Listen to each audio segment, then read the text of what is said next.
morning, church. You can stay seated for my little encouragement. Brother Mikla gave us a very good expose on the prodigal son.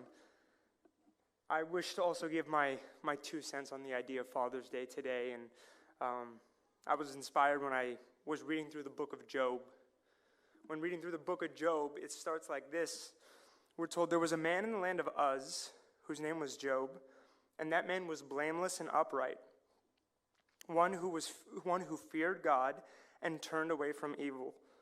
There were born to him 7 sons and 3 daughters. He possessed 7,000 sheep, 3,000 camels, 500 yokes of oxen, and 500 female donkeys, and very many servants, so that this man was the greatest of all the people of the East.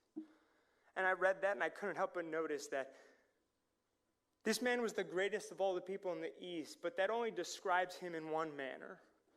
We know nothing about his fatherhood yet. We know that he was a very rich man. We even knew that he was upright and righteous before God. So we knew that Job was a good man, but we have yet to understand or to speak on his fatherhood. And even though I'm willing to bet you there was a lot of people who said, you have so many possessions, I bet your children are set. I bet your children are set for life because you have all the camels and the finances and what have you. But I know plenty of people that have well-off parents that are miserable human beings.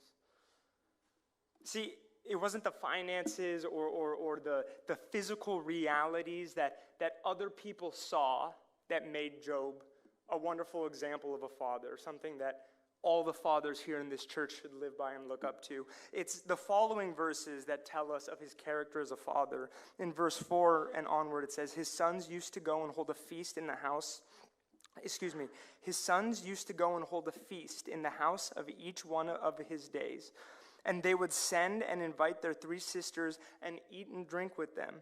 And when the days of the feast had run their course, Job would send and consecrate them, and he would rise early in the morning and offer burnt offerings according to the number of all of them.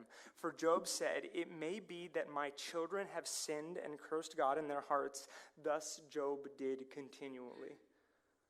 What a beautiful picture that shows, because a lot of people see the externalities that occur. Job did this in private. Church, Job wasn't lauded for being a great father, but Job was the greatest of fathers to his children.